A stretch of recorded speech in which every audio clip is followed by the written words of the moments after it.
اعوذ باللہ من الشیطان الرجیم بسم اللہ الرحمن الرحیم الحمد للہ رب العالمین والصلاة والسلام علی سید الانبیاء والمرسلین وعلی اہل بیتہ الطیبین الطاہرین المعصومین واللعنۃ الدائمۃ علی اعدائہم اجمعین من یوم عداوتہم الی قیام یوم الدین۔ قال اللہ تعالی فی القرآن الحکیم وهو اصدق القائلین اعوذ باللہ من الشیطان الرجیم بسم اللہ الرحمن الرحیم وتزودوا فإن خیر الزاد التقوی صدق اللہ العلی العظیم۔ صلوات پڑھیے محمد و آل محمد۔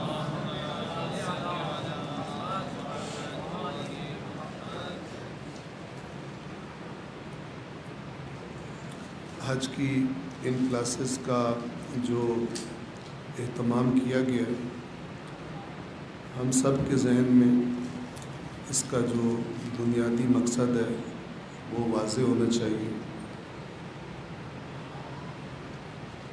اور جب یہ مقصد واضح ہوگا تو پھر جیسے ان کلاسز کو اٹینڈ کرنے کا اور باتوں کو سننے اور سمجھنے کا، اور جو چیزیں واضح نہ ہو پائے ان کے بارے میں سوال کرنے کا ہم اہتمام کر سکیں گے۔ کسی بھی کام کو اچھی طرح کرنے کے لیے پہلے ضروری ہوتا ہے کہ اس کو اچھی طرح سمجھ لیا جائے، کیونکہ جب تک کسی چیز کی صحیح شناخت نہیں ہوتی کبھی بھی انسان اس کے بارے میں صحیح رویہ اور صحیح روش اور صحیح طریقہ نہیں اپنا سکتا۔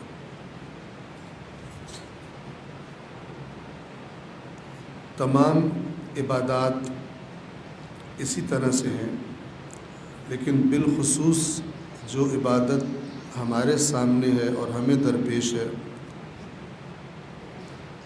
یعنی حج، اس کے بارے میں بھی بعض لوگ اپنے ذہنوں میں جو تصور رکھتے ہیں، جو بچپن سے باتیں سنی ہوتی ہیں، حاجیوں کو دیکھا ہوتا ہے، ان کے تبصرے سنے ہوتے ہیں، ان کی باتیں سنی ہوتی ہیں، ان کے تجربات سنے ہوتے ہیں، تو ایک تصویر ذہن میں ہم نے بنا لی ہوتی ہے۔ مثال کے طور پہ بعض لوگ حج پہ جا رہے ہوتے ہیں اور بجائے یہ کہ ان کی توجہ اللہ کی اس عظیم نعمت کی طرف ہو جو انہیں عطا ہوئی ہے اور جو سب کو عطا نہیں ہوتی، اگرچہ پیسہ وغیرہ ان کے پاس ہوتا ہے، لیکن اللہ تبارک و تعالی ان کے دلوں میں یہ قابلیت ہی نہیں دیکھتا کہ انہیں توفیق دے اس کام کی، اور وہ نہیں کرتے۔ اس کو ایک بڑی توفیق اور ایک بڑی رحمت دیکھنے کی بجائے ذہن میں کیا ہوتا ہے کہ کیونکہ حج کرنا لازمی ہے لہٰذا میں یہ مشقت اٹھانے جا رہا ہوں، میں دھکے کھانے جا رہا ہوں، میں چاہتا نہیں ہوں لیکن کیا کروں، مجبوری ہے، تاکہ اس واجب سے جان چھوٹے۔ بعض لوگ ان چیزوں کو جو اللہ تعالیٰ اپنے تحفے اور اپنے ہدیے فرماتا ہے کہ یہ انسانوں کے لیے میری طرف سے ہدیے ہیں، گفٹ ہیں، تحفے ہیں، لیکن ہم اپنی کم معرفت کی وجہ سے، کم شناخت کی وجہ سے انہیں جرمانہ سمجھتے ہیں۔ جیسے ابھی کچھ عرصہ پہلے روزوں کا مہینہ گزرا، تو روزوں کے مہینے میں ایک تو وہ طبقہ ہے جو روزہ رکھتا ہی نہیں، تو ان کے بارے میں ہم کہتے ہیں ان کا مقام تو اتنا بلند ہے کہ ہماری جرأت نہیں ہے ان کے بارے میں کوئی بات کر سکے۔ لیکن جو لوگ روزے رکھتے ہیں وہ بھی دو قسم کے ہوتے ہیں۔ ایک وہ ہے کہ جو بڑے شوق سے روزہ رکھتے ہیں اور حالت روزہ میں لذت کا احساس کرتے ہیں، اسے انجوائے کرتے ہیں، اور دوسرا وہ طبقہ ہے کہ جو روزے کو ایک جرمانے کے طور پہ لیتا ہے اور دن گن رہے ہوتے ہیں، اب 5 گزر گئے، اب 10 گزر گئے، اور دن گن رہے ہوتے ہیں جیسے ایک جیل میں جو قیدی ہے وہ دن گن رہا ہوتا ہے کہ کون سا دن آئے گا جب یہ میرے جیل کے ایام ختم ہوں گے اور میں پھر سے آزاد باہر جاؤں گا۔ اب یہ ایک ایسا تصور ہے کہ جو اہل بیت اطہار علیہم الصلاۃ والسلام کی تعلیمات کے بالکل اپوزٹ ہے، بالکل برعکس ہے۔ اور کئی دفعہ ایسا ہوتا ہے کہ ایسے افراد کے جو خود کو اہل بیت اطہار کا پیروکار کہتے ہیں، ان سے محبت کرتے ہیں، لیکن بہت ساری چیزوں کو اس نگاہ سے دیکھ رہے ہوتے ہیں جس نگاہ سے دیکھنے سے اہل بیت اطہار نے خبردار کی ہے، منع کی ہے، اسے جہالت کہا ہے، اور ان چیزوں کے بارے میں خود رہنمائی کی ہے۔ ایک جملہ امام زین العابدین علیہ الصلاۃ والسلام کا آپ کی خدمت میں عرض کروں۔ امام کی ایک دعا ہے صحیفہ سجادیہ میں، صحیفہ کاملہ میں، جس میں امام ماہ مبارک رمضان کو الوداع کہتے ہیں۔ آپ نے انشاءاللہ پڑھی بھی ہوگی، سنی بھی ہوگی۔ اب امام کی اس پوری دعا میں جو آپ جملے دیکھتے ہیں، کیفیت کیا ہے اس میں؟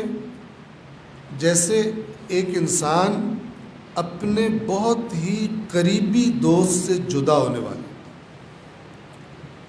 جس کے بغیر اس کا دل نہیں لگتا، جس کی کمپنی میں وہ ہر وقت رہنا چاہتا ہے۔ یہ آپ کو اس دعا سے کلی تصور ملے گا ماہ رمضان کے بارے میں۔ اب اس میں ایک جملہ یہ ہے کہ امام ماہ رمضان سے خطاب کر کے کہتے ہیں کہ اے اللہ کے مہینے تجھ پر سلام ہو۔ توجہ کیجیے گا،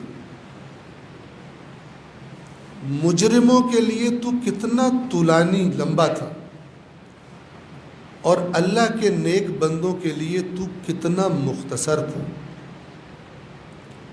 اب جب انسان اس جملے کو پڑھتا ہے اور اپنے آپ کو اس جملے کو آئینہ بنا کے دیکھتا ہے، اور پھر انسان فیصلہ کر سکتا ہے کہ میرے لیے ماہ رمضان مصیبت ہے جو کہ لمبی ہو جاتی ہے، یا یہ کہ میرے لیے ماہ مبارک رمضان ایک ایسی اللہ کی نعمت تھا کہ جس سے جدا ہونے کا میرا جی نہیں چاہ رہا۔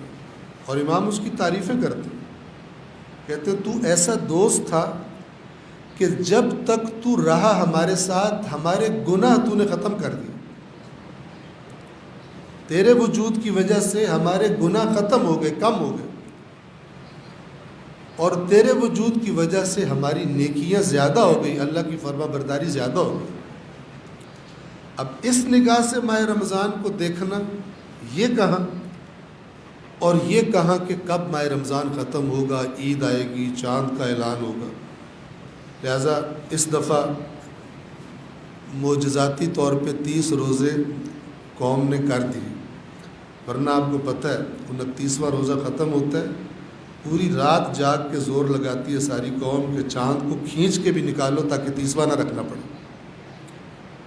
پچھلے سال، اس سے پچھلے سال آپ کو پتہ ہے کیا صورتحال ہوتی ہے۔ اس سال اللہ تعالیٰ نے پورے 30 کر دی۔ یہ میں نے آپ کو مثال دی ہے۔ کل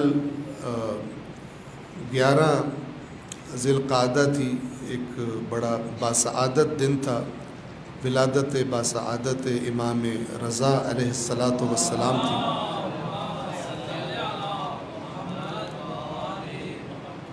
میں ایک چھوٹا سا بے معرفت انسان کے حج کا آپ کو جوک، عبرتناک ہے لیکن ایک جوک کی شکل میں ہے۔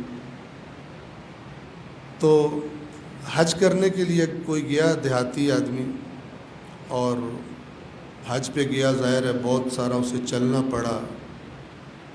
جب عرفات میں گیا، وہاں سے مزدلفہ آیا، منی آیا، شیطان کو کنکریاں ماری، طواف، سعی، تو اس کو بڑا بیڈ ایکسپیرینس رہا، اور اس کو واپسی پر یہ افسوس تھا فرض کریں سستے زمانوں کا یہ پرانے زمانے کا جھوک ہے کہ میں نے تو مثلاً 2 لاکھ روپیہ ضائع کر دی دھکے کھانے میں.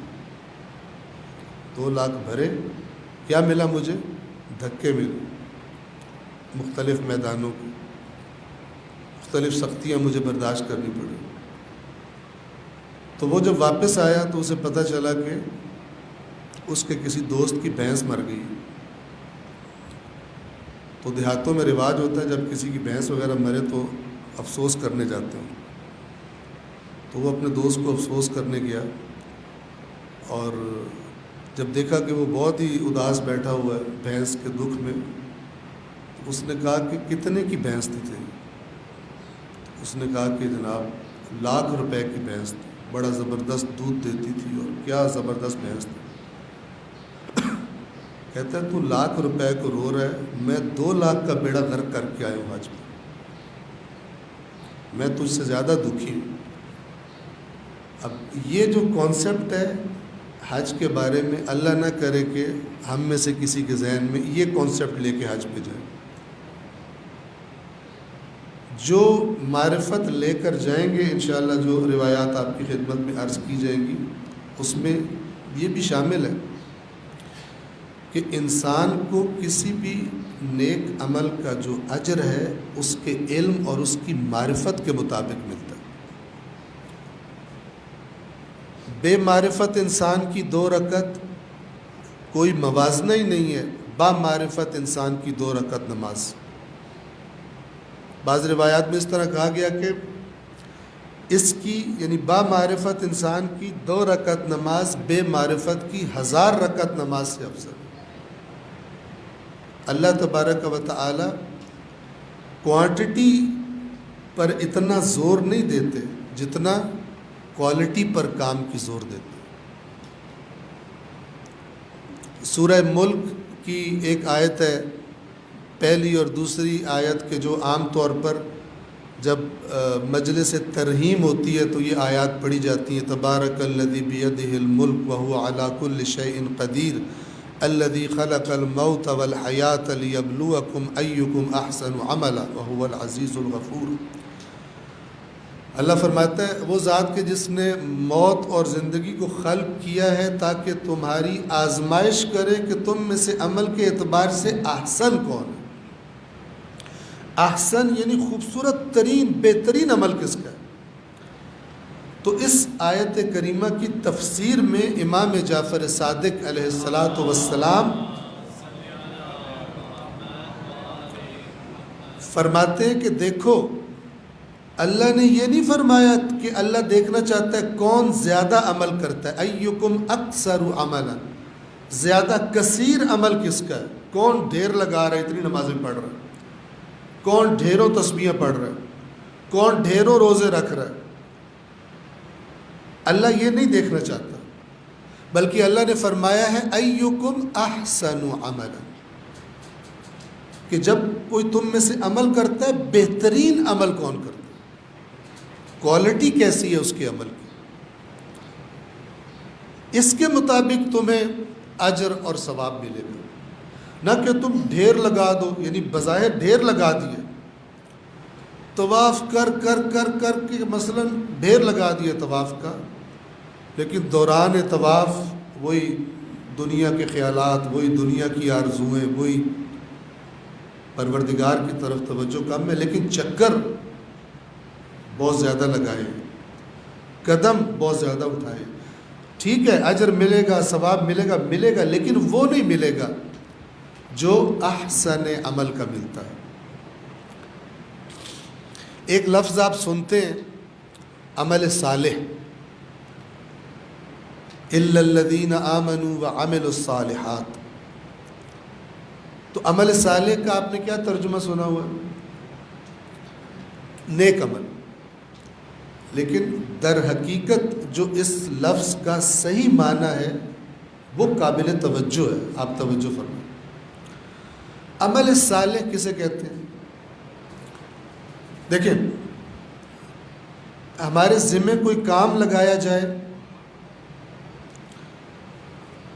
جو ہماری بہت توجہ چاہتا ہو تو ہم اسے کئی طریقوں سے کر سکتے ہیں. بالکل توجہ کے بغیر، تھوڑی سی توجہ، زیادہ توجہ اور پوری توجہ. مثال دے دو، 4 میں نے تقسیم کر دیا. یہ عمل صالح کب کہلائے گا اپنے حقیقی معنی؟ ویسے تو آپ نے بغیر توجہ کے نماز پڑھ دی، عمل صالح ہو گیا عام معنی میں. لیکن اس لفظ کا جو حقیقی معنی ہے عمل صالح بندے کا کب گنا جائے گا؟ کہ جب بندے نے پوری کوشش کی ہے کہ اس عمل کی جو ریکوائرمنٹس تھی میری طرف سے کوئی کمی نہ ہو، میری طرف سے سستی نہ ہو، اگر کوئی ٹائم تھا اس ٹائم پر ہو، اس سے دیر نہ ہو، جتنی توجہ چاہیے تھی اتنی توجہ ہو، جتنی چیزیں ریکوائرڈ تھی اس عمل کو انجام دینے کے لیے میں کوشش کروں کہ جتنی میری توفیق ہے میں کوئی کمی نہ کروں. تو جب کسی عمل کو بہترین، صلوات پڑھیں محمد والے،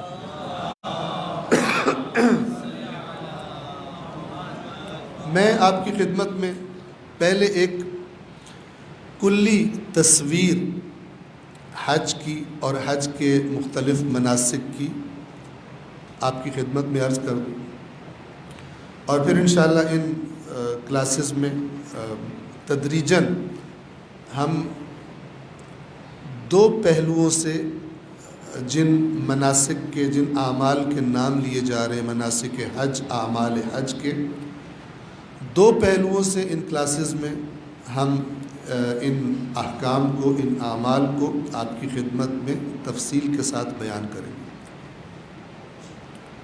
اور وہ 2 پہلو کون کون سے ہیں آسانی سے سمجھنے کے لیے، جس طرح ہر انسان بنیادی طور پر 2 چیزوں کا مرکب ہے، 2 چیزوں سے بنا ہوا ہے ہر انسان ہم میں سے. ایک اس کا بدن ہے، اس کا جسم ہے، اور دوسری چیز اس بدن کے اندر موجود روح ہے. اگر بدن نہ ہو تو روح بھی نہیں ہو سکتی. آپ کو پتہ ہے اگر بدن ناقص ہو جائے تو ٹھیک طرح سے کام نہیں کر سکتا. روح جو اس کو آرڈر کر رہی ہوتی ہے یہ کرو یہ نہ کرو، وہ صحیح طرح سے اطاعت نہیں کرتا. مثلا روح سے کہتی ہے کہ یہ گلاس اٹھا لے مثال کے طور پر، لیکن اگر ہاتھ میں جان ہی نہیں ہے تو نہیں اٹھا پائے گا، یا ہاتھ ہے ہی نہیں، مثلا خدا نہ خواستہ کٹ گیا تو کس طرح اٹھائے گا. تو ایک ہے ہمارا بدن اور ایک ہے ہماری روح. ایک اچھی زندگی کب ہوگی؟ جو صحت مند بدن اور صحت مند روح کے ساتھ گزاری جائے. بدن بہت صحت مند ہو لیکن روح بیمار ہو. روح کی بیماری سے کیا مراد ہے؟ روح نے جدھر جانا ہے ادھر اس کی توجہ ہی نہ ہو، جہاں سے وہ آئی ہے اور جہاں اس کو واپس جانا ہے ادھر توجہ ہی نہ ہو. اور بدن اتنا طاقتور ہو کہ جو وہ چاہتا ہے روح کو بھی اپنے پیچھے پیچھے چلائے، اپنی لذتوں کے پیچھے، اپنی آرام و آسائش کے پیچھے. اور آپ کو پتہ ہے ہمارے بدن کے تقاضے کون سے ہیں؟ وہ حیوانات والے تقاضے ہیں. وہ روح ہے کہ اگر بدن اس کے کنٹرول میں ہو اور وہ اپنے تقاضے پورے کروائے بدن سے، تو تب اللہ سے اچھی ملاقات کی انسان توقع رکھ سکتا ہے. بس یہ 2 چیزیں مثال دے رہا ہوں آپ کو، ایک بدن اور ایک روح. بالکل اسی طرح تمام عبادات جو دین نے ہمیں بتائی ہیں، نماز ہو، روزہ ہو، اور بالخصوص حج کے جو ہمیں درپیش ہے، ان عبادات کے بھی اسی طرح 2 حصے ہیں. ایک ان کا ظاہری بدن ہے،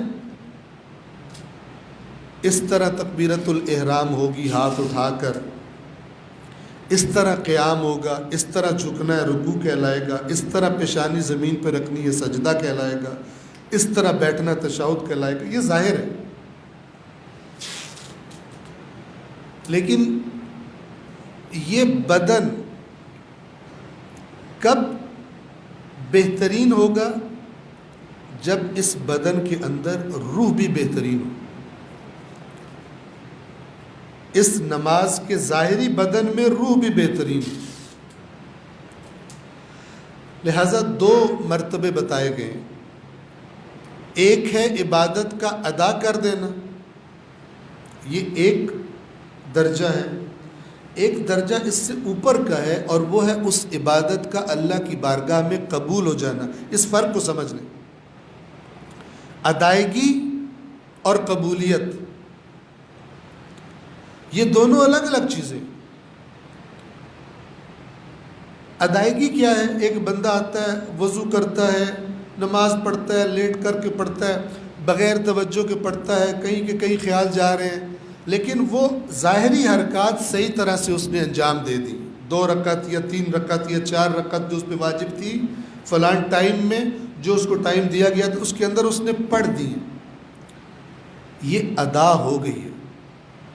توجہ کیجیے، ادا یعنی اب اس بات پہ اس کی گرفت نہیں ہوگی کہ تو نے نماز نہیں پڑھی، اس سے وہ نکل گیا، اس نے ادا کر دی۔ لیکن آیا بارگاہ پروردگار میں وہ درجہ بھی مل گیا جسے قبولیت کہا جاتا ہے؟ وہ درجہ ادائیگی کے ساتھ لازمی نہیں ہے کہ مل جائے، بلکہ درجہ قبولیت ادائیگی کی کیفیت پر ڈیپینڈ کرتا ہے، اس روح پہ ڈیپینڈ کرتا ہے جو اس نماز کے بدن میں آپ نے ڈالی ہے، جس روح کے ساتھ آپ نے نماز پڑھی۔ اور اللہ نے توفیق دی تو انشاءاللہ نماز کے بارے میں بھی آپ کی خدمت میں عرائض ہم پیش کریں گے۔ نماز کے بدن کو صحیح کرنے کے لیے اگر کوئی کمی ہے، اور نماز کی روح کو بہتر بنانے کے لیے یہ ہم آپ کو بتا دیں کہ حج میں پڑھنے والی چیزیں بہت کم ہیں۔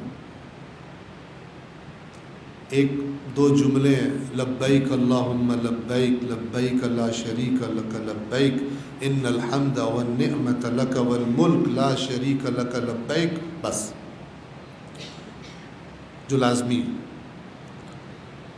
اور باقی چیز جو پڑھنے والی ہے وہ آپ کی پنجگانہ نمازیں ہیں، یا مثلا نماز طواف ہے،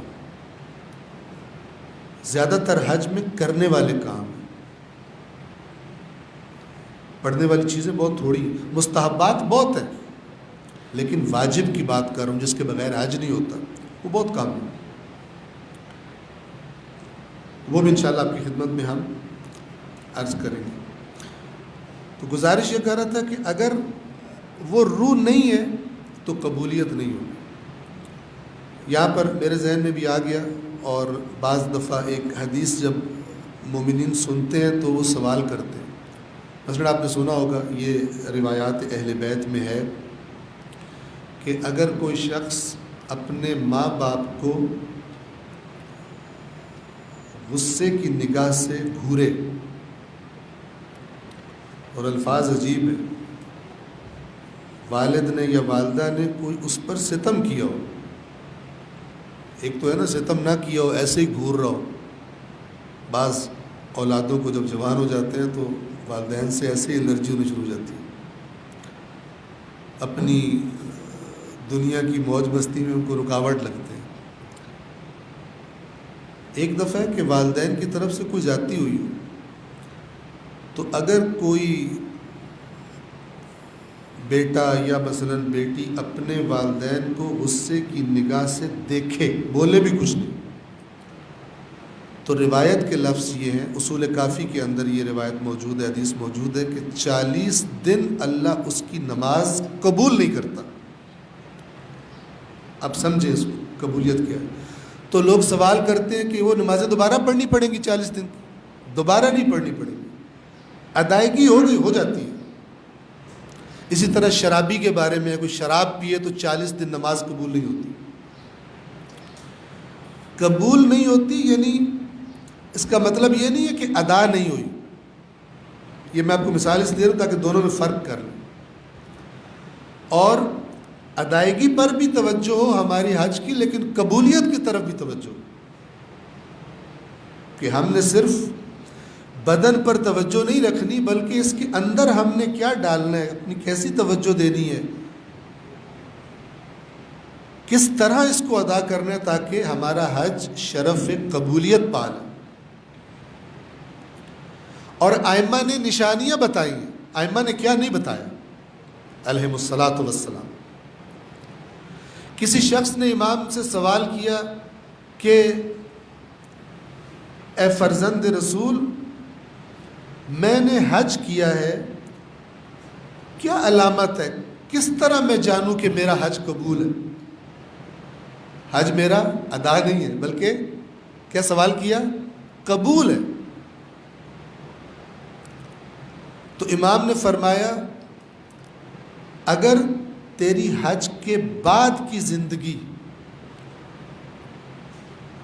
بہتر ہو گئی ہے حج سے پہلے والی زندگی جو تو گزار رہا تھا، یعنی تیرے گناہوں میں کمی آ گئی ہے، تیری نیکیوں میں اضافہ ہو گیا ہے، کوئی تبدیلی آئی ہے تیری زندگی میں، اچھی تبدیلی، مثبت تبدیلی آئی ہے تیری زندگی میں حج سے واپسی کے بعد، یہ علامت ہے کہ تیرا حج قبول ہو گیا. ادا نہیں، قبول. ادا سب کا ہو جاتا ہے. ادا یزید کا بھی ہو گیا تھا، وہ بھی آیا تھا بدبخت لعین. ٹھیک ہے نا. ظاہری بدن، ظاہری حرکات اسی طرح انجام دینے سے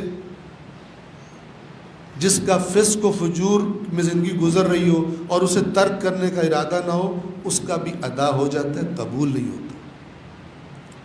اس لیے کہ قبولیت کا فارمولہ کیا ہے؟ قرآن کریم میں اللہ نے خود بتایا انما یتقبل اللہ من المتقین. یہ جملہ آپ رٹ لیں قرآن کا.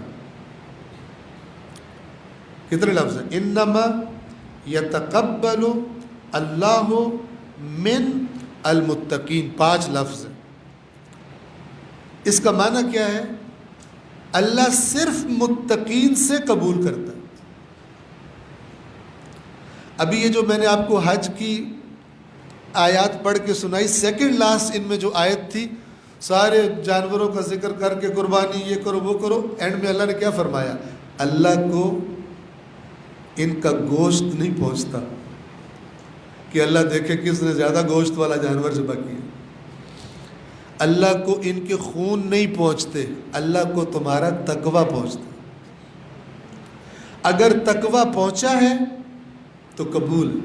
اگر تقویٰ نہیں ہے، ٹھیک ہے، تمہاری اس بات پہ گرفت نہیں ہوگی کہ تم نے یہ کام کیا نہیں، لیکن اس سے جو درجات ملنے تھے، اس سے جو اللہ کی رحمتیں، خصوصی رحمتیں ملنی تھی، اس سے جو اجر و ثواب کے بے حساب خزانے ملنے تھے، وہ نہیں ملیں گے.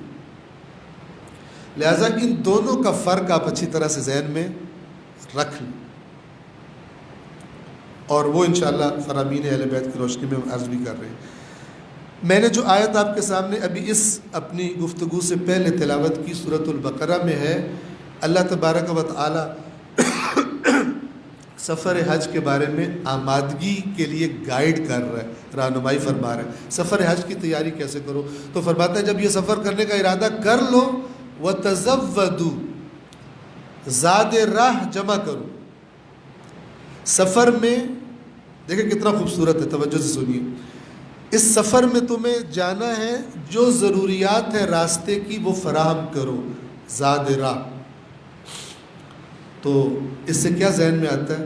زاد راہ فراہم کرو، ٹوتھ برش بھی ہونا چاہیے، ٹوتھ پیسٹ بھی ہونی چاہیے، سلیپر بھی اچھے ہونے چاہیے، ٹھیک ہے، فلان بھی ہونا چاہیے، کپڑے اور یہ اور ان کے بارے میں ہونے بھی چاہیے، اور سوالات ہوں گے بھی بہت سارے. لیکن اللہ تعالیٰ نے بندوں کی اس کیفیت کو دیکھتے ہوئے کیا فرمایا؟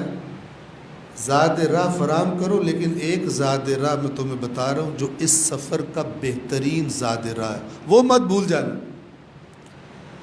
اور وہ زاد راہ یہیں سے لے کے جانا ہے. عجیب، تب یہ سفر اچھا گزرے گا. فَإِنَّ خَيْرَ الزَّادِ التَّقْوَى، اس سفر کا بہترین زاد راہ کیا ہے وہ مت بھولنا، یہی سے ساتھ لے کے جاؤ، یہی سے کچھ نہ کچھ بنا لو، اور وہ ہے تقویٰ۔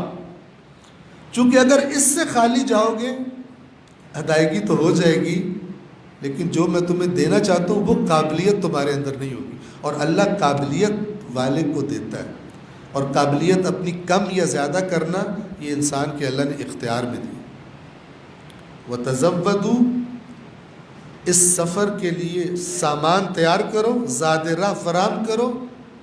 فَإِنَّ خَيْرَ الزَّادِ، لیکن ادھر توجہ رکھو کہ بے شک بہترین زاد راہ اس سفر کا التقویٰ، تقویٰ ہے۔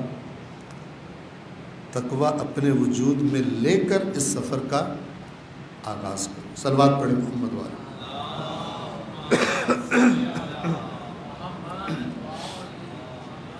تو ابھی جو میں آپ کی خدمت میں نام لے کر کچھ چیزوں کو عرض کر رہا ہوں، یعنی ان تمام چیزوں کو کہ جن کے انجام دینے کا نام حج ہے، اور پھر انشاءاللہ ان کی ایک ایک کر کے تدریجاً تفصیلات آپ کی خدمت میں عرض کی جائیں گی کہ انہیں کیسے انجام دینا ہے، ادائیگی کیسے کرنی،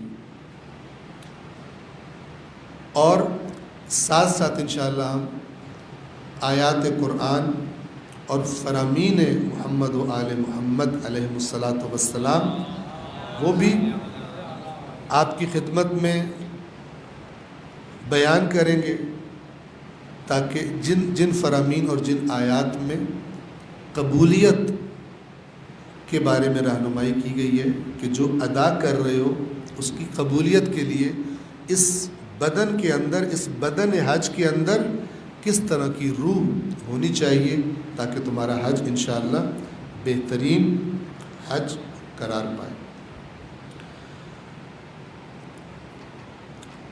تو پہلا جو انشاءاللہ جہاں سے ابتدا ہوگی، توجہ کریں، وہ لوگ کہ جو مکہ سے مسجد الحرام سے 8 فرسخ سے زیادہ جن کے گھر دور ہیں، ان کے لیے جو حج کی چند قسمیں، تو جو حج ان افراد کے لیے یہ 8 فرسخ تقریباً سمجھ لیں آلموسٹ 89-90 کلومیٹرز یہ فاصلہ، جن کے گھر اس ریڈیس سے باہر ہیں، اس دائرے سے باہر ہیں، مکہ سے دور، تو وہ کون سا حج کرتے ہیں؟ اس کا نام ہے حج تمتع۔ تے میم تے پر تشدید ہے اور عین، حج تمتع۔ دوسروں کے لیے ایک حج ہے جس کا نام ہے حج قران، ایک حج افراد، ہماری اس سے ابھی غرض نہیں ہے۔ حج تمتع کے مسائل ہی ہماری صحت کے لیے کافی ہیں، تو باقیوں کو جاننے کی ضرورت نہیں۔ حج تمتع کا معنی کیا ہے؟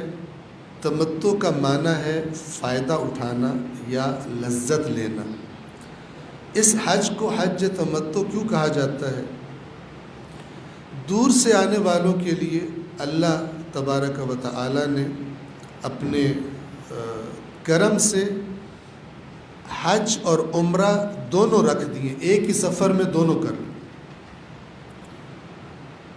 تو جو عمرہ کیا جاتا ہے اسے عمرہ تمتع کہتے ہیں، اور حج کو حج تمتع کہتے ہیں۔ قران اور افراد والوں کے لیے اس طرح سے نہیں ہوتا، چونکہ یہ دور سے آ رہے ہیں، بار بار ایسی آسانی سے نہیں آ سکتے، تو یہ دونوں کا پیکج اللہ نے دیا ہے۔ تمتع کیوں کہا جاتا ہے؟ اس لیے کہ جب عمرے کے لیے انسان احرام باندھتا ہے تو بہت ساری چیزیں اس پر، چند چیزیں جو ہیں جن کا بتایا جائے گا آپ کو، اس پہ حرام ہو جاتی ہیں۔ ان میں سے کچھ چیزیں ایسی ہیں جو عام حالات میں بھی حرام ہیں، اور کچھ چیزیں ایسی ہیں جو صرف حالت احرام میں حرام ہوتی ہیں، نہیں کر سکتا۔ جب انسان عمرہ تمتع کر لیتا ہے تو وہ تمام پابندیاں جو احرام باندھنے سے اس پر آئی تھی وہ ساری ختم ہو جاتی ہیں۔ اور وہ ان تمام چیزوں سے فائدہ اٹھا سکتا ہے، لذت لے سکتا ہے جو احرام میں جائز نہیں۔ کب تک؟ جب تک کہ حج کے لیے دوبارہ سے احرام نہیں باندھتا۔ تو یہ جو بیچ میں اللہ تعالیٰ کی ان حلال لذتوں سے استفادے کی اس کو اجازت ہے، اس لذت کو، اس فائدہ اٹھانے کو تمتع کہا جاتا ہے، اور اسی مناسبت سے اس حج کو حج تمتع کہتے ہیں، یعنی دو احراموں کے درمیان تم پر کوئی پابندی نہیں ہے۔ وہ پابندیاں کہ جو حالت احرام میں آئی تھی وہ اب اللہ نے اٹھا لی ہیں، جب تک کہ تم دوبارہ حج کے لیے احرام نہیں باندھتے۔ حج تمتع دو مین حصوں پر مشتمل ہے جو انشاءاللہ ہم انجام دیں گے۔ ایک پہلا حصہ عمرہ، دوسرا حصہ حج۔ عمرے کو کہتے ہیں عمرہ تمتع، اور حج حج تمتع۔ عمرہ تمتع کے علاوہ کوئی اور بھی عمرہ ہوتا ہے، صرف عمرہ کیوں نہیں کہتے؟ عمرہ تمتع کیوں کہتے ہیں؟ کسی اور ٹائپ آف عمرے سے جدا کرنا ہے؟ بالکل۔ دوسری قسم کا جو عمرہ ہے اسے کہتے ہیں عمرہ مفردہ، یعنی اکیلا عمرہ، اس میں حج وغیرہ نہیں ہوتا۔ عمرہ مفردہ، جیسے آپ مثلا دوسرے مہینوں میں جاتے ہیں جو حج کے مہینے نہیں ہیں، حج کے ایام نہیں ہیں، تو تب آپ جو عمرہ کرتے ہیں عمرہ تمتع نہیں ہوتا بلکہ عمرہ مفردہ ہوتا ہے۔ دونوں میں کیا فرق ہوتا ہے؟ وہ بھی کوئی خاص فرق نہیں ہے، وہ بھی ہم آپ کی خدمت میں عرض کر دیں گے، لیکن ابھی ہماری توجہ کس کی طرف ہونی چاہیے؟ عمرہ تمتع کی طرف۔ ہم آپ کی خدمت میں عرض کریں گے کہ کیونکہ جیسے نوازش بھائی ابھی جو آڈیوز انہوں نے بھیجی ہیں آپ کو، اس میں بھی آپ نے، جنہوں نے انشاءاللہ سب نے سنی ہوں گی، اس میں بھی آپ نے سن لیا ہوگا، اور جب یہ خود بھی گفتگو کریں گے تب بھی آپ یہ بار بار ریپیٹ کریں گے، چونکہ پچھلے سالوں کا تجربہ بتا رہا ہوں آپ کو، اور وہ ہے پرانے حاجیوں کے تجربات سے استفادہ۔ کیونکہ جب مثلا فرض کریں میرے رشتہ دار کو پتہ چلا، رشتہ داروں کو، کہ جناب حیدر نقوی حج پہ جا رہا ہے پہلی دفعہ، تو جس نے حج کیا ہے وہ اپنا فریضہ سمجھتا ہے کہ آ کے گائیڈ کرے۔ اب وہ عالم بھی نہیں ہے، اس نے جس طرح سے کوئی کام کیا اس کے قافلے میں کروایا گیا، نارمل حالات میں کروایا گیا، یا مثلا کوئی ایمرجنسی ہوگی کروایا گیا، وہ سمجھتا ہے کہ اسی طرح ہی ہے، اگر وہ نہیں ہے تو کچھ نہیں۔ جیسے ہمارے گاؤں کی مسجد میں مولانا تھے، اللہ ان کے درجات بلند کرے، فوت ہو گئے، وہ قنوت میں ایک ہی دعا پڑھتے تھے۔ اب ان کے سامنے، ان کے پیچھے جو 20-25 سال سے نمازیں پڑھ رہے تھے، وہ سمجھتے تھے قنوت میں صرف یہی دعا پڑھنی ہوتی۔ تو وہ مولانا صاحب زیارتوں پہ گئے، میں ایران پڑھتا تھا، چھٹی پہ آیا ہوا تھا، تو مسجد گیا تو انہوں نے مجھے آگے کھڑا کر دیا کہ آپ نماز پڑھائیں۔ میں نے دعا دوسری پڑھ دی، پیچھے تو بھن بھناٹ شروع ہو گئی نماز ختم ہوتے ہی، یہ کون سی نماز پڑھی؟ ہم نے تو آج تک نہیں سنی۔ اب ایک بندہ بیچارہ خود جاہل ہے، اسے کہتے ہیں لکیر کا فقیر، نہ لکیر سے ادھر ہو سکتا ہے نہ لکیر سے، اور ہو سکتا ہے جس لکیر پہ اسے چلایا گیا ہے اس سے بہتر لکیریں موجود ہوں، لیکن وہ نہیں ہل سکتا، کہتا نہ کافر ہو گیا جس نے اس سے ہٹا۔ تو جن کے ساتھ آپ جا رہے ہیں وہ پتہ نہیں کتنے، مجھے تو صحیح تعداد بھی نہیں، نوازش میں خود ہی بتائیں گے وہ کتنے حج کر چکے، اور کیونکہ جو عازمین حج ہیں ان کی صحیح رہنمائی کرنا تاکہ ان کا حج، اس میں کوئی ڈسٹربنس نہ ہو، کوئی یعنی مشکل پیش نہ آئے، تو وہ ذمہ داری ہوتی ہے۔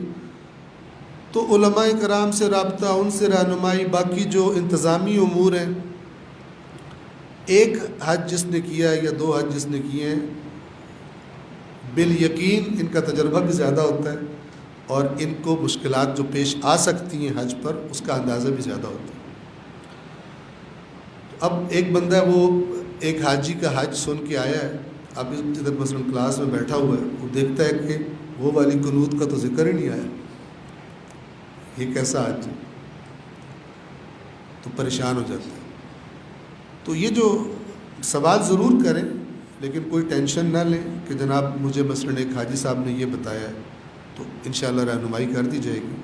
لیکن یہ نہ ہو جائے کہ نہیں میں نے تو وہی کرنا ہے جس طرح مجھے میرے انکل نے بتایا ہے, وہ اتنے نیک ہیں بھلا وہ کوئی اونچ نیچی بات کر سکتے ہیں. تو نوازش بھائی اس کا بہت تکرار کرتے ہیں پرانے حاجیوں کے تجربات سے بچنے کا, اس لیے کہ سب سے زیادہ بھگتنا بھی انہی کو پڑتا ہے, چونکہ سارا جو پرانے حاجیوں کا جو آراء اور ان کی رہنمائیوں کا جو بوجھ ہے وہ حاجیوں کی طرف سے زیادہ انہی پر ہی آتا ہے. ایک صلوات پڑھ دیں پھر محمد والے.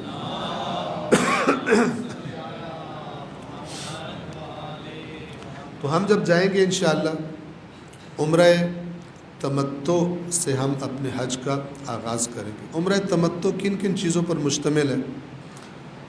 سب سے پہلی چیز یعنی 5 چیزیں ہیں ٹوٹل, 5 اعمال ہیں جن کے انجام دینے سے عمرہ تمتع مکمل ہو جاتا ہے.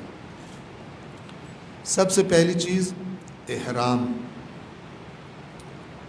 احرام کیا ہے؟ مردوں کے لیے 2 لباس 2 چادریں کہ جس میں سے ایک کو انسان باندھتا ہے اور ایک کو اوپر لیتا ہے, اس کو لباس احرام کہتے ہیں. البتہ خود احرام صرف لباس نہیں ہے, وہ اس کی نیت ہے, تلبیہ ہے, باقی سارے اس کے لوازمات ہیں. لیکن خواتین کے لیے جو لباس بھی انہوں نے پہنا ہو وہی ان کا لباس احرام, چونکہ خواتین کا مسئلہ مردوں کی طرح نہیں ہے, تو خواتین کا اپنا ہی جو لباس ہوگا وہ ان کا لباس احرام میں کنورٹ ہو جائے گا نیت اور تلبیہ کہنے کے بعد. بس پہلی چیز احرام ہے. دوسری طواف ہے, بیت اللہ کا طواف. 7 چکر جو خانہ کعبہ کے گرد لگانے ہوتے ہیں, وہ کونا بیت اللہ کا جس میں حجر اسود نصب ہے اس سے سٹارٹ ہوتا ہے چکر اور اسی پہ آ کے ختم ہوتا ہے, اور اسی طرح 7 چکر. اور جو حرکت کا وہ رخ ہوتا ہے وہ جسے ہم اینٹی کلاک وائز کہتے ہیں, جیسے گھڑی کی سوئی اس طرح گھومتی ہے کعبے کے گرد اپوزٹ طریقے سے گھومنا ہوتا ہے. طواف جب عمرہ تمتع کا انسان کر لیتا ہے تو اس کے بعد اس کو 2 رکعت نماز پڑھنی ہوتی ہے جس کو نماز طواف کہا جاتا ہے. وہ ہر جگہ نہیں پڑھی جا سکتی. وہ مقام جسے مقام ابراہیم کہتے ہیں اس کی بیک سائڈ پر, یعنی مقام ابراہیم کی ایک سائڈ پر کعبہ ہے, وہ سائڈ نہیں بلکہ اس کی پچھلی سائڈ. اور اس کی نشانی یہ کہ جب آپ نماز پڑھنے لگیں گے تو مقام ابراہیم وہ آپ کے اور کعبہ کے درمیان میں ہوگا. البتہ وہ ایک پورا ایریا ہے جس میں وہ نماز پڑھی جا سکتی ہے, اس سے باہر نہیں پڑھی جا سکتی. ایسا نہیں ہے کہ بالکل اسٹریٹ مقام ابراہیم کے پیچھے, بلکہ جب آپ انشاءاللہ حج پہ جائیں گے خداوند عالم خیر و عافیت انشاءاللہ اس سفر کو آپ کے لیے قرار دے تو آپ دیکھیں گے کہ اس پورے علاقے میں جگہ ڈھونڈنا مشکل ہو جاتا ہے, اور کیونکہ اتنا رش ہوتا ہے نماز طواف پڑھنے والوں کا. تو نماز طواف پڑھیں گے, اور نماز طواف کے بعد اگلا جو عمرے کا عمل ہے وہ ہے سعی. سین عین یہ سعی کا معنی ویسے کوشش ہے, لیکن عمرے اور حج کے مناسک میں اس کا ایک خاص معنی ہے, اور وہ یہ ہے کہ وہ 2 پہاڑیاں جن کو صفا اور مروہ کہتے ہیں ان کے درمیان 7 چکر نہیں بلکہ ایک اور لفظ یاد کر لیں, اسے کہتے ہیں شوط. شین واو اور توئے.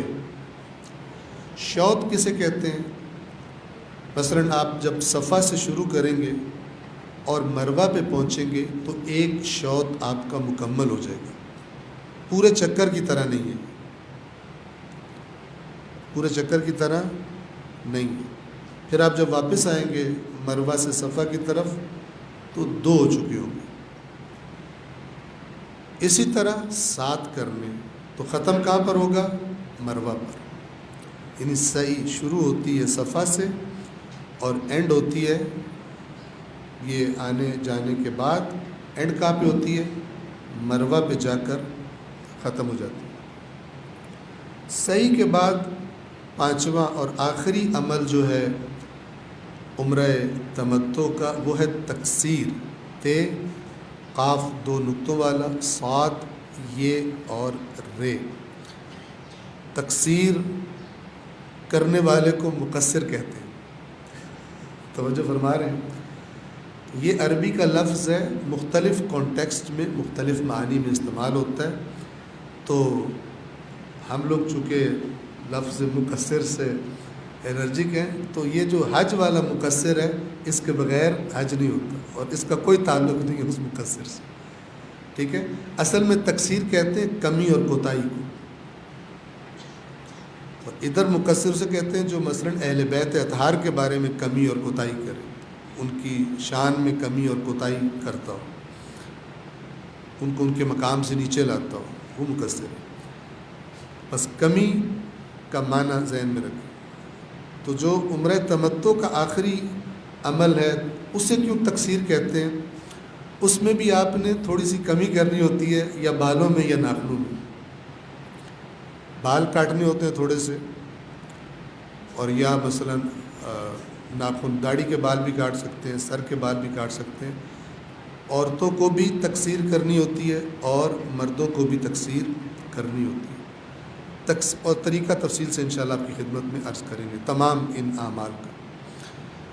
جب آپ تقصیر کر لیں گے انشاءاللہ تو آپ کا عمرہ تمتع تمام ہو جائے گا، اور احرام باندھنے کی وجہ سے جتنی پابندیاں لگی تھی، جتنی چیزیں حرام ہوئی تھیں، وہ ساری پابندیاں اٹھ جائیں گی، سب حلال ہو جائیں گی، سوائے ان کاموں کے کہ جو عام حالات میں بھی حرام ہی رہتے ہیں۔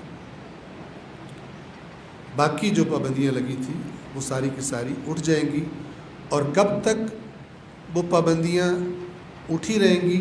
جب تک کہ آپ دوبارہ حج کے لیے احرام نہیں باندھتے۔ جب آپ حج کے لیے احرام باندھیں گے تو دوبارہ وہ ساری کی ساری پابندیاں لوٹ آئیں گی، حج کے آخر اینڈ ہونے تک، احرام اتارنے تک اور کچھ دیگر اعمال کے انجام دینے تک۔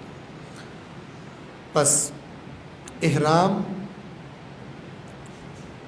طواف، نماز طواف، سعی اور تقصیر، ان 5 اعمال کے مجموعے کا نام عمرہ تمتع ہے۔ عمرہ تمتع جب انشاءاللہ آپ کر لیں گے تو اس کے بعد جتنے بھی ایام ہیں کہ ہم نے انشاءاللہ مکہ میں ہی رہنا ہے، زیادہ سے زیادہ جو ایک دن کے لیے ایک دن لے کر جائیں گے، جو اطراف مکہ کی جو زیارات ہیں بعض ان کے لیے، اور اس کے ساتھ ساتھ حج کے ایام جہاں گزارنے ہیں، میدان عرفات، مزدلفہ جس کو مشعر الحرام بھی کہتے ہیں، اور اس کے بعد منا، اور اس کے بعد جمرات۔ جمرات کسے کہتے ہیں؟ جن کو ہم شیطان کہتے ہیں، شیطان کو پتھر مارنا۔ تو عربی زبان میں ان تینوں کو ہر ایک کو کہا جاتا ہے جمرہ، اور ان تینوں کو جمع کا لفظ جمرات استعمال کیا جاتا ہے۔ تو وہ تمام جگہیں جہاں پر حج کے ایام میں جانا ہوتا ہے اور جو کچھ کرنا ہوتا ہے انشاءاللہ وہ پہلے بھی ایک دفعہ ان جگہوں پہ لے جا کر جس قدر ممکن ہے رہنمائی کر دی جائے گی۔ جب ہم حج کا احرام باندھیں گے،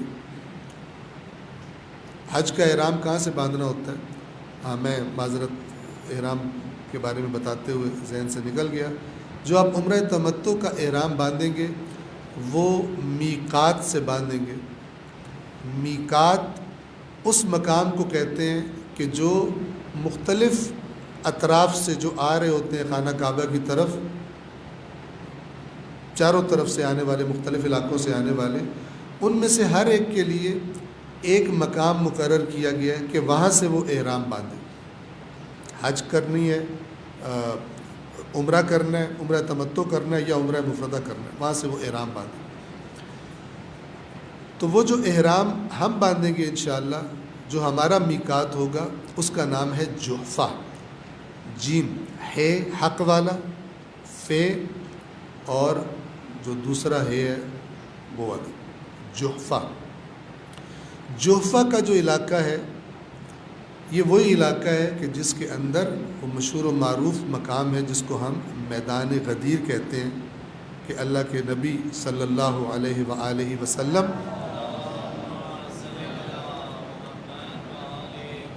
جب حجۃ الوداع سے واپسی کے لیے تشریف لا رہے تھے اور مدینہ کی طرف جا رہے تھے، تو اس مقام پر جسے میدان غدیر خم کہتے ہیں، وہاں پر قیام فرمایا، روکا سب کو، اور پھر جو تفصیلات آپ نے سنی ہوئی ہیں، اس میدان میں مولا کائنات امیر المؤمنین علی ابن ابی طالب علیہ الصلاۃ والسلام کی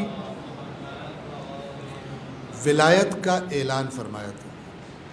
تو وہ میدان بھی اسی علاقے میں ہے، لیکن آپ کو یہ معلوم ہونا چاہیے کہ سعودی گورنمنٹ کی بہت ساری پابندیاں ہیں حج کے عازمین حج کے لیے، کہ وہ خاص جگہوں سے باہر نہیں جا سکتے، یعنی ان کو جہاں جانا ہے، جو ان کے حج سے مربوط چیز ہے، وہی وہ انجام دیں گے اور اس کے بعد وہ اگلے سٹیپ کے لیے روانہ ہو جائیں گے۔ لہٰذا خود جو میدان غدیر ہے وہاں پر تو جانا ممکن نہیں ہوگا، لیکن ہم نے آپ کو عرض کیا کہ علاقہ وہی ہے کہ جہاں پر میدان غدیر موجود ہے۔ وہاں پر جحفہ میں ایک مسجد ہے اور مسجد بنا دی گئی ہے۔ وہ مسجد میقات نہیں ہے، جحفہ میقات ہے، لیکن انشاءاللہ ہم اس مسجد میں جائیں گے، غسل وغیرہ جو احرام کا کرنا ہوتا ہے غسل کریں گے اور وہیں سے احرام باندھیں گے، اور احرام باندھنے کے بعد کیونکہ حالت احرام میں دن کے ٹائم سائے میں سفر نہیں کیا جا سکتا، تو انتظار کریں گے جب انشاءاللہ سورج غروب ہو جائے گا، مغرب اور عشاء کی نماز پڑھ کے انشاءاللہ پھر وہاں سے خانہ کعبہ کے لیے روانہ ہوں گے۔ انتظامی جو معاملات ہیں انشاءاللہ نوازش بھائی بھی آپ کی خدمت میں تفصیل کے ساتھ عرض کریں گے، اور یہ میں آپ کی خدمت میں عرض کر دوں، اوورآل اس حج کے سفر میں یہ یاد رکھیں کہ یہ پورا کا پورا تربیتی سفر ہے۔ اللہ کی رحمت ہے اس بندے پر جو حج کو اس نگاہ سے دیکھے کہ میں ٹریننگ کے لیے جا رہا ہوں، میں وہاں پہ نخرے کرنے نہیں جا رہا، میں وہاں پہ اس لیے نہیں جا رہا کہ میرے ناز اٹھائے جائیں، توجہ فرما رہے ہیں، میں جا رہا ہوں کہ میری تربیت ہو، میری ٹریننگ ہو، اور میں اس ٹریننگ کے نتیجے میں اس طرح بن جاؤں جس طرح اللہ چاہتا ہے، اس ٹریننگ ورکشاپ کے ذریعے جس طرح مجھے بنانا چاہتا ہے۔ یہ تصویر رکھیں آج کے بارے میں، تو پھر ہم سب منظم بھی رہیں گے، ڈسپلنڈ بھی رہیں گے، اور نہ خود تنگ ہوں گے اور نہ اپنے ہم سفر جو ساتھی ہیں ان کی تنگی کا باعث بنیں گے، کہ یہ بہت ہی قبیح معاملہ ہو جاتا ہے بعض اوقات ایسا، خدا نہ خواستہ انشاءاللہ ہم میں سے کوئی بھی اللہ ایسی توفیق نہ دے کسی کو، اور کوئی بھی ایسا نہیں ہوگا کہ بعض اوقات معمولی باتوں پر دنگا کر دیتے، غصہ کر دیتے۔ تو حج برداشت کا نام ہے، صبر کا نام ہے، تحمل کا نام ہے، اور ظاہر ہے کہ حج ایسا نہیں ہے کہ آپ کسی یعنی بالکل ویکیشن کی وزٹ پہ جا رہے ہیں اور آپ نے جناب بہترین لگژری والا پیکیج آپ کو چاہیے، اور تھوڑی سی بھی کوئی اونچ نیچ ہو جائے تو آپ آسمان سر پہ اٹھا رہے ہیں۔ وہ قرآن مجید فرماتا ہے وَمَن يَفْعَلْ ذَلِكَ فَقَدْ ظَلَمَ نَفْسَهُ، جس نے یہ کیا اس نے اپنے آپ پہ ظلم کیا۔ یہ میں عرض کر رہا ہوں آپ کی نسبت سے، انشاءاللہ تعالی جو آپ کی خدمت گزار ہیں اس سفر میں، اپنے سابقہ تجربات کی بنیاد پہ کہہ رہا ہوں کہ انشاءاللہ وہ آپ کی خدمت میں کوئی کمی نہیں کرتے، سوائے ان موقعوں پر جو ممکن ہے، ضروری نہیں، ممکن ہے پیش آ جائے کہ جس پر کسی کا اختیار نہیں ہوتا، نہ کسی قافلہ سالار کا اختیار ہوتا. بعض اوقات ایسی سچویشن پیش آ سکتی ہے، ضروری نہیں کہ پیش آئے، اور یہ سچویشن پیش آنے کا سبب بعض اوقات خود کوئی نہ کوئی حاجی بن جاتا ہے جو بات توجہ سے نہیں سنتا، اسے پتہ نہیں ہوتا اس ٹائم پر مجھے کیا کرنا ہے، اور جو مثلاً کوئی اپنے من میں بات آئی ہوتی ہے یا کوئی اور رہنمائی کہیں سے ملی ہوتی ہے کہ اس رہنمائی کو ہم رہنمائی نہیں کہتے بلکہ وسوسہ نام دیتے ہیں، جو وسوسہ اس کو ہوا ہوتا ہے اس کی بنا پہ کوئی ایسا کام کرتا ہے کہ پورا قافلہ اس سے ڈسٹرب ہو جاتا ہے. مثلاً مثال کے طور پہ کہا گیا کہ اس ٹائم تک آپ وضو کر لیں، واش روم سے ہو لیں، اس ٹائم ہم نے نکلنا ہے عرفات سے. اب ایک بندہ پرواہ نہ کرے اور عین جو نکلنے کا ٹائم ہے غائب ہو جائے. اب لاکھوں بندہ جو ہے وہ میدان عرفات میں گھوم رہا ہے اور ایک ہی قسم کے ڈریس میں گھوم رہا ہے، کس طرح ڈھونڈیں گے آپ؟ اب جو سالار قافلہ ہے وہ تو سب کا ذمہ دار ہے، اب وہ بیچارہ ہو جائے گا. ادھر ڈھونڈے، ادھر سے جو تیار کھڑے ہیں، دیر ہو رہی ہے، فلان ہو رہا ہے، یہ ہو رہا ہے، ادھر سے وہ بندہ غائب ہے. تو وہ ایک بندہ جو ہے وہ اپنی اس کوتاہی کی وجہ سے گنہگار ہوگا، اور وہ ایک ہی ٹائم میں مثلا کتنے سارے بندوں کی تکلیف کا باعث بن رہے. بعض اوقات ایسے مسائل پیش آ سکتے ہیں، وہ حاجیوں کی طرف سے بھی پیش آ سکتے ہیں، لیکن اگر حاجی منظم ہو اور جو سالار قافلہ ہے، جو لیڈر ہے، اس کی بات کو اوبے کر رہے ہوں کہ اس اوبیڈینس کا فائدہ خود انہیں کو ہی ہے. یعنی ایسا نہیں ہے کہ اگر قافلے والے زیادہ بات مانے سالار کی تو اس کو پروفٹ زیادہ ہوگا، اور اگر کم مانیں گے تو پروفٹ کم ہو جائے گا، مثال کے طور پر. ایسا نہیں. ہاں، بات ماننے سے خود بھی تنگ نہیں ہوں گے اور باقی قافلے والے بھی انشاءاللہ کمفرٹیبل رہیں گے. لیکن اگر ہدایات نہیں توجہ سے سنیں گے اور اینڈ ٹائم پر کوئی مسئلہ ہوگا تو یہ مشکلات پیش آ سکتی ہیں. اور اسی طرح آپ توجہ کریں، بعض اوقات حج کی جو انتظامیہ ہے، وہاں والے لوگ ہیں، ان کی طرف سے کوئی چیز اوپر نیچے ہو سکتی ہے، اور وہ بھی قافلہ سالار کے اختیار سے بعض اوقات باہر ہوتی ہے. تو اس میں بھی انسان کو پھر اس پیش آئی ہوئی صورتحال کو سمجھنا اور اپنے آپ کو تحمل میں رکھنا، صبر میں رکھنا، تو یہ اپنے لیے بھی آسانی کا باعث ہوتا ہے اور انشاءاللہ دوسروں کے لیے بھی آسانی کا باعث ہوتا ہے. تو میں عرض کر رہا تھا کہ رات کے ٹائم وہاں سے ہم آئیں گے اس لیے کہ دن کے ٹائم سائے میں سفر نہیں کر سکتے، اور البتہ سایہ وہ جو حرکت میں ہوتا ہے، جیسے بس کی چھت ہے، آپ چھتری کے نیچے چل رہے ہیں تو اس سائے میں نہیں چل سکتے، سائے میں سفر نہیں کر سکتے. لیکن جب آپ رکے ہوئے ہیں، راستے میں رکے ہیں، واش روم جانا ہے یا اس طرح چھت کے نیچے، وہ جایا جا سکتا ہے، اس کا مسئلہ نہیں ہوتا چاہے دھوپ بھی ہو. لیکن جو چھت موو کر رہی ہوتی ہے، جو سایہ موو کر رہا ہوتا ہے، اس میں ٹریول سفر نہیں کر سکتے. اور اگر کوئی کرے تو اس کو ایک عدد جو بکرا ہے وہ کفارے میں دینا پڑتا ہے. صلوات پڑھیں محمد وعلیہ.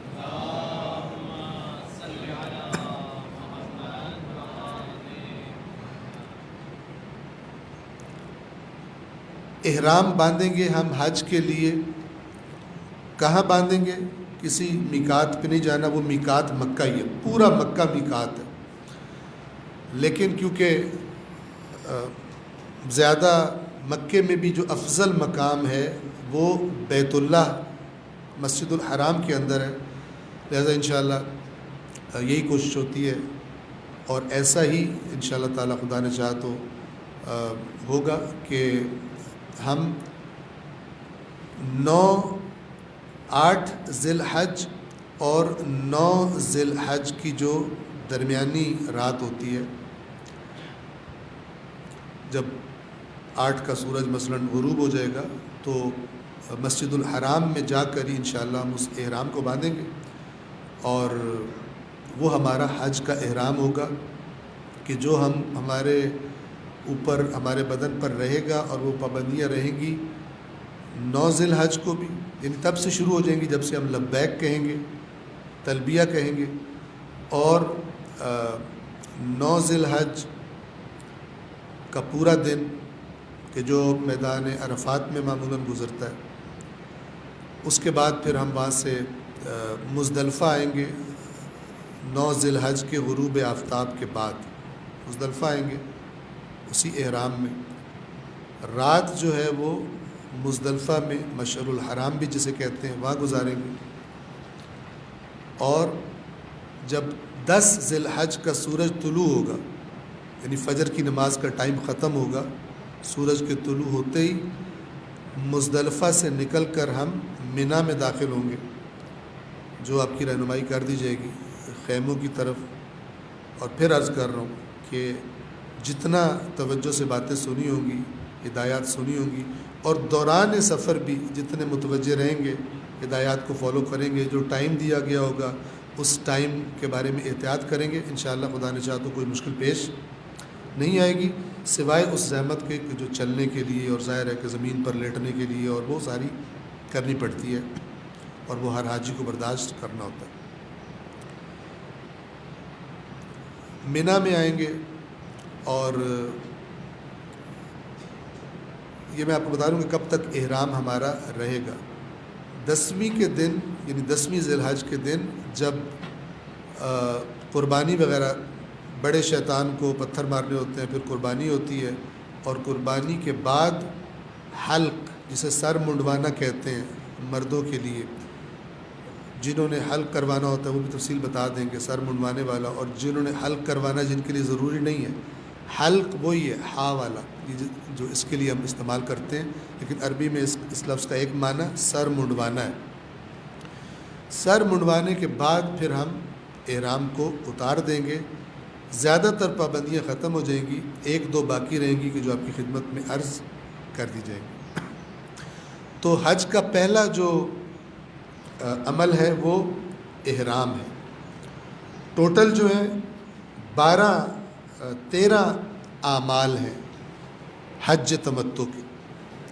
عمرہ تمتع کے 5 تھے جو بیان کر دی، حج تمتع کے ٹوٹل 13 سمجھ لیں کہ حصے ہیں، 13 اعمال ہیں کہ جو ہمیں کرنے ہیں۔ ان میں سے سب سے پہلا جیسا کہ عرض کیا وہ احرام حج تمتع ہے۔ دوسرا میدان عرفات میں وقوف۔ وقوف کا مطلب کیا ہے؟ میدان عرفات میں ٹھہرنا، موجود ہونا۔ کب سے کب تک؟ 9 ذی الحج کے زوال آفتاب سے لے کر غروب آفتاب تک۔ کرنا کیا ہے وقوف میں؟ چاہے کوئی سارا ٹائم سو کے گزار دے تب بھی اس کا وقوف ہو جائے گا، چاہے کھڑا رہے، چاہے بیٹھا رہے، چاہے لیٹا رہے، صرف وہاں پر ہونا ضروری ہے، اگر نہ ہو تو پھر حج خراب ہو جائے گا۔ تو کیونکہ رش وغیرہ زیادہ ہوتا ہے، پھر رات کو ہی وہاں پر چلے جاتے ہیں، کیونکہ دن میں بعض اوقات ایسی مشکل پیش آ سکتی ہے، ایک تو ٹریول بھی نہیں کر سکتے، مثلا سائے میں وہ مسئلہ بن جاتا ہے، اور یہ مشکل بھی پیش آ سکتی ہے کہ رش کی وجہ سے زوال سے پہلے پہنچ ہی نہ پائیں، تو آسانی کے لیے رات کو وہاں چلے جاتے ہیں، جب بھی پہنچیں وہاں پہ جا کے آرام کریں، اور مثلا پھر صبح نماز وغیرہ اور باقی چیزیں انشاءاللہ بتا دی جائیں گی۔ تو یہ ہے میدان عرفات میں وقوف۔ اس کے بعد تیسرا ہے مشعر الحرام یا مزدلفہ، یہ دونوں نام ایک ہی جگہ کے، وہاں پر وقوف۔ وہ وقوف کب ہے؟ 9 ذی الحج اور 10 ذی الحج کی درمیانی رات۔ البتہ اس کا جو ایگزیکٹ ٹائم ہے وہ ہے نماز فجر کا جب ٹائم شروع ہوتا ہے اس سے لے کر نماز فجر کا ٹائم ختم ہونے تک، یعنی سورج کے طلوع ہونے تک۔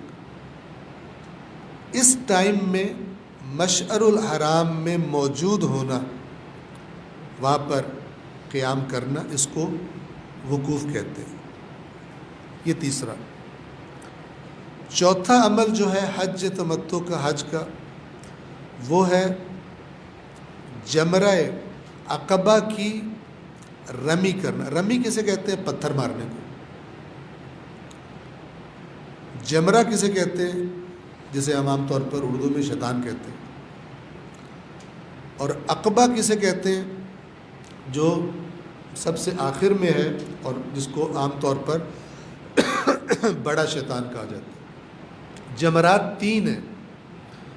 جب وہاں پر آپ جائیں گے تو سب سے پہلے جو ہے وہ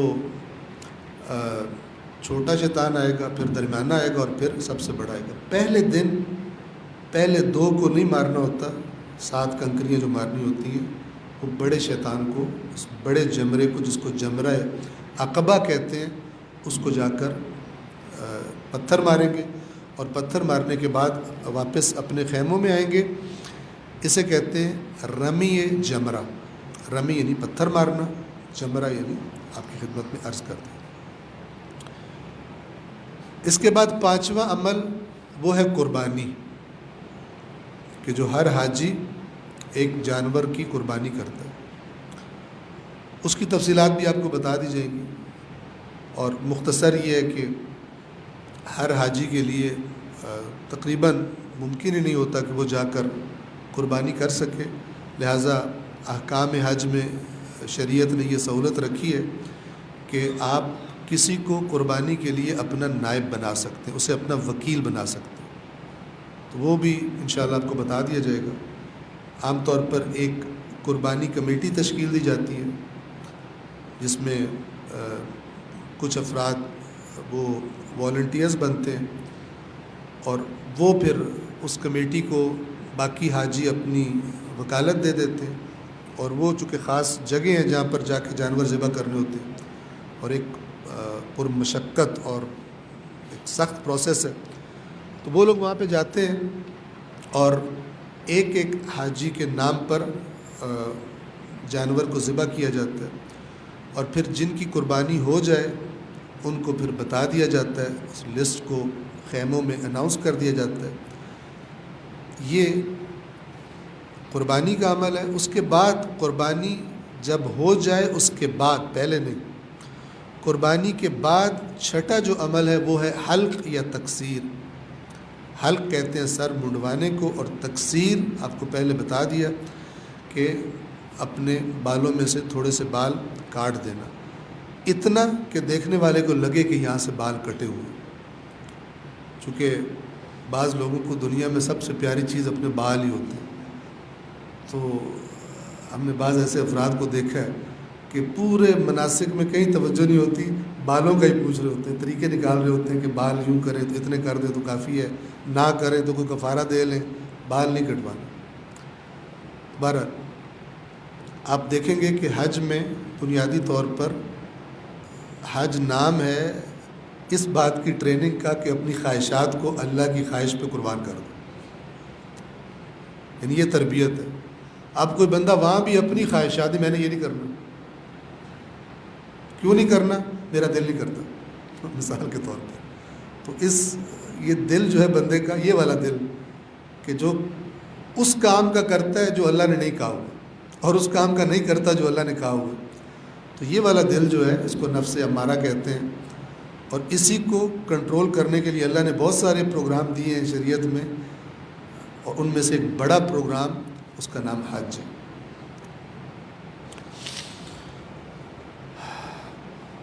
حلق یا تقصیر کی جائے گی، اور حلق اور تقصیر کرنے کے بعد آپ اپنا احرام اتار سکتے ہیں۔ آپ نے ابھی آیات میں پڑھا کہ اپنے میل کچیل دور کریں۔ یہ میل کچیل کیوں ہے؟ اس لیے کہ آپ نے غسل وغیرہ کیا، احرام باندھا کب؟ مثلا رات کو 8 ذی الحج کا دن گزار کے رات کو باندھا۔ اب اس کے بعد جو آپ نے 9 کا دن گزارا، ظاہر ہے گرمی کا موسم ہے، اب تو اچھی بڑی گرمی ہوگی مکہ میں، اس کے لیے ریڈی رہیں، اگرچہ ہوٹلز میں، خود مسجد الحرام میں، مسجد نبوی میں بڑے پاورفل ایئر کنڈیشنرز لگے ہوئے ہیں، لیکن ظاہر ہے کہ پورے مکہ میں نہیں لگے ہوئے، پورے عرفات میں بھی نہیں لگے ہوئے، ٹھیک ہے. وہ خیموں کے اندر کچھ نہ کچھ بندوبست ہوگا، لیکن بعض اوقات مشکلات بھی پیش آ سکتی ہیں، چونکہ ایک دن کے لیے جو انتظام ہوتا ہے عرفات میں ایک دن کے لیے ہوتا ہے اور لاکھوں لوگوں کے لیے ہوتا ہے، لہذا بعض اوقات غیر متوقع صورتحال بھی پیش آ جاتی ہے. تو انشاءاللہ اس صورت میں حوصلہ اور صبر انسان کو انشاءاللہ کرنا چاہیے اور اللہ اس کی توفیق دے. تو وہ پورا دن عرفات میں گزرا ہوتا ہے، ظاہر ہے پسینہ بھی آ سکتا ہے، یہ وہ سارا کچھ. اسی طرح جب انسان چل پھر رہا ہوتا ہے، گرد و غبار بدن پہ آ جاتا ہے، پھر وہ پوری رات آپ کو مزدلفہ میں گزارنی ہے. زمین پر اگر سونا ہے تو زمین پر سونا ہے آپ نے. اس کے بعد جب بعض اوقات جب ایک جگہ سے دوسری جگہ جا رہے ہوتے ہیں تو اتنا زیادہ ایک دوسرے کے کلوز ہوتے ہیں کہ دوسروں کا پسینہ بھی اور وہ بھی انسان کے اپنے بدن پہ لگ جاتا ہے، اپنے کپڑوں پہ لگ جاتا ہے. تو پھر وہ جو آیات آپ نے پڑھی، جب انسان حلق اور تقصیر کر لیتا ہے تو اس کے بعد پھر وہ غسل کر سکتا ہے، اپنے آپ کو صاف ستھرا کر سکتا ہے، اور وہ میل کچیل دور کرنا اسی کی طرف اشارہ تھا.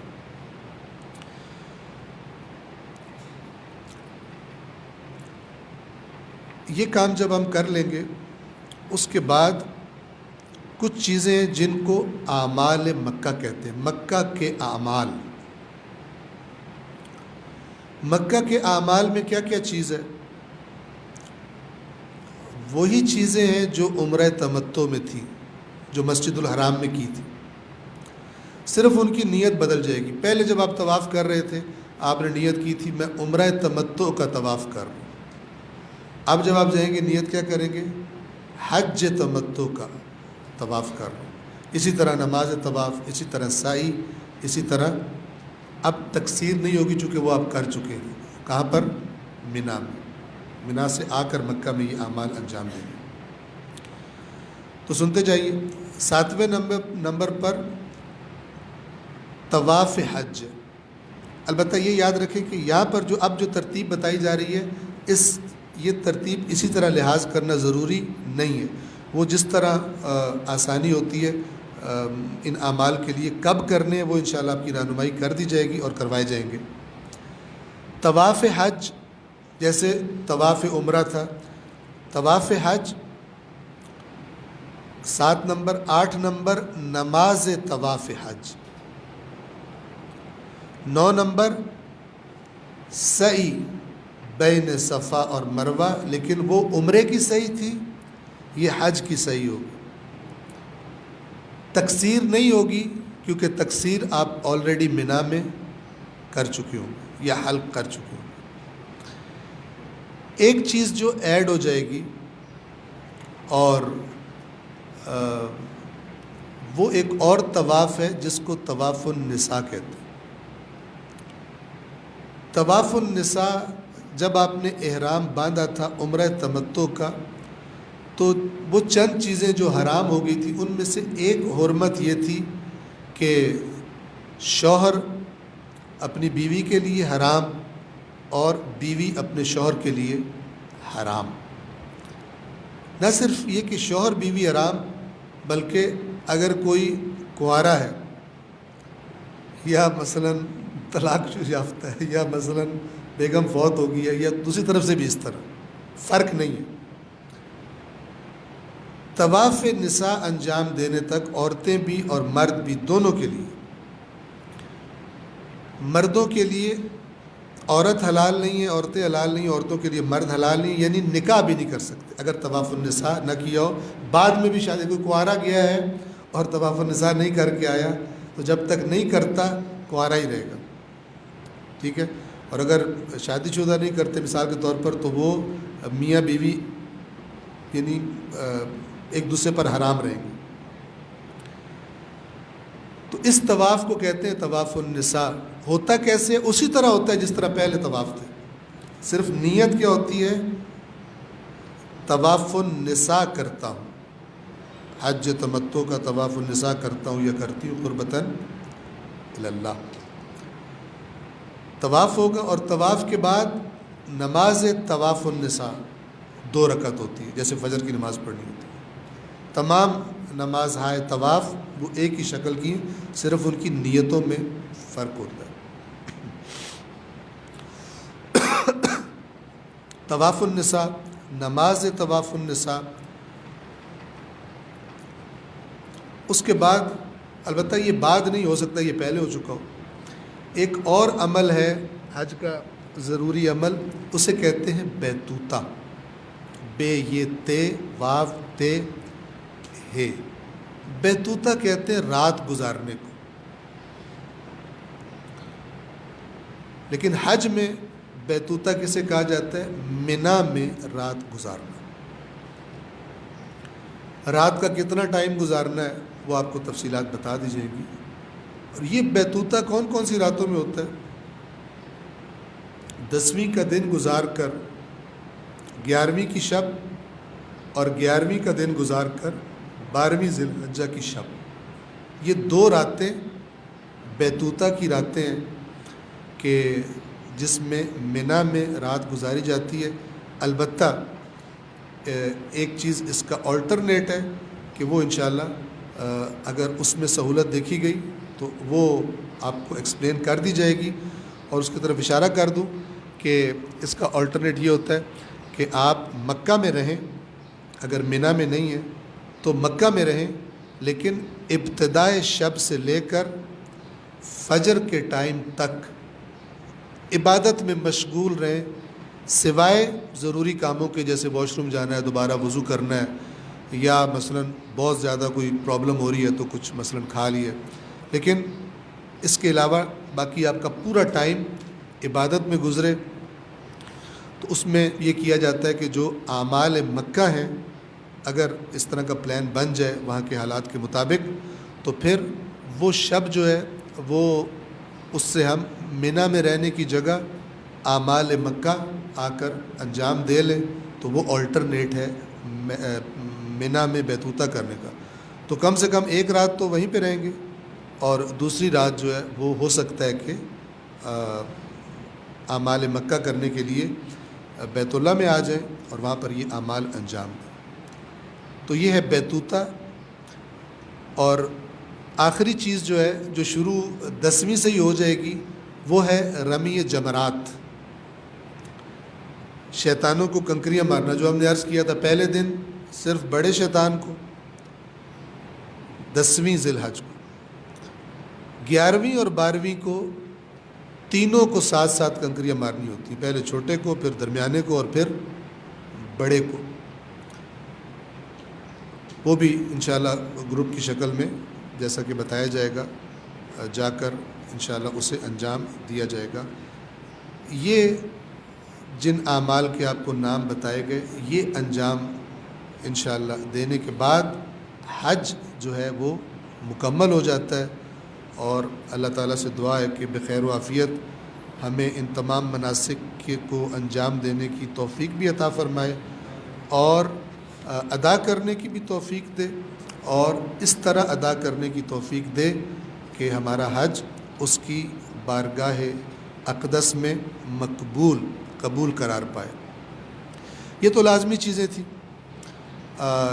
ان میں سے ایک ایک کی تفصیلات انشاءاللہ ہم آپ کی خدمت میں بیان کریں گے، جیسے احرام کی پابندیاں کیا ہوتی ہیں اور دیگر چیزیں جو ضروری ہیں. ایک چیز کی طرف اشارہ کر دیں کہ یہ جو چیزیں آپ کو بیان کی گئی ہیں یہ وہ ہیں جو واجبات تھے، جن کے نہ کرنے سے حج نہیں ہوتا، حج انجام نہیں پاتا. بہت ساری وہ چیزیں ہمیں بتائی گئی ہیں جن کو حج کے دوران مستحبات کہتے ہیں. مستحب کس عمل کو کہا جاتا ہے کہ اگر کیا جائے تو ثواب ہے، اجر ہے، بہت اچھا ہے، لیکن اگر انجام نہ دیا جائے تو کوئی مشکل نہیں ہے، حج میں کوئی پرابلم پیش نہیں آئے گی. کسی بھی عبادت میں جو مستحبات ہوتے ہیں ان کا یہی حکم ہوتا ہے. تو میں ایک بس تیزی سے لسٹ پڑھ دوں کہ یہ جتنے اعمال آپ کے سامنے. علیکم السلام ورحمۃ اللہ. صلوات پڑھیں محمد وعلیہ.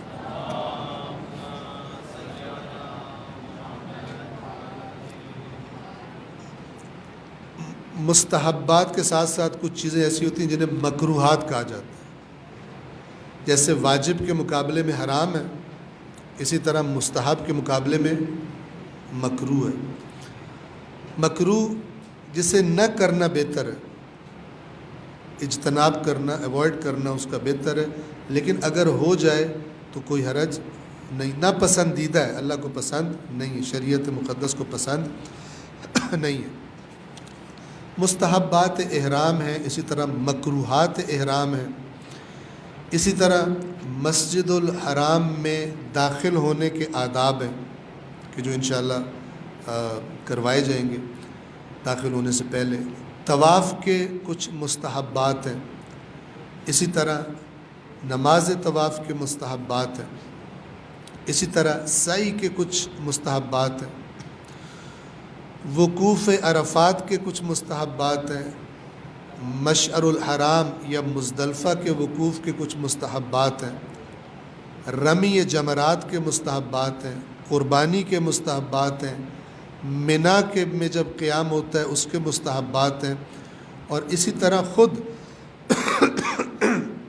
مکہ معظمہ جو شہر ہے اس کے کچھ مستحبات ہیں کہ جو انشاءاللہ جس قدر ممکن ہوا وہ آپ کی خدمت میں عرض بھی کیے جائیں گے اور آپ کی رہنمائی بھی کی جائے گی.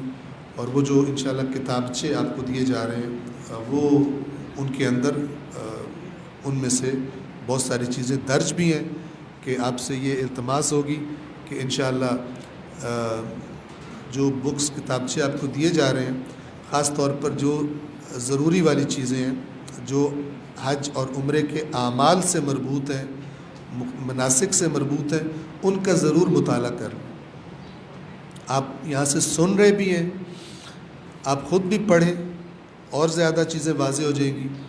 اور پڑھنے کے دوران بعض دفعہ سنتے ہوئے انسان کو فیل نہیں ہوتا، لیکن جب پڑھ رہا ہوتا ہے تو دیکھتا ہے، اس کو لگتا ہے کہ یہ کیسے ہوگا اور یہ سمجھ میں نہیں آیا، تو پھر آپ سوال کر سکتے ہیں. تو یہاں سے انشاءاللہ سفر کے آغاز سے پہلے اگلی جو پوری تصویر ہے مختلف اعمال کی، وہ انشاءاللہ جتنی زیادہ واضح ہوگی اتنا زیادہ آپ کے لیے سفر حج جو ہے وہ کمفرٹیبل رہے گا. ایک صلوات پڑھیں محمد وعلی محمد.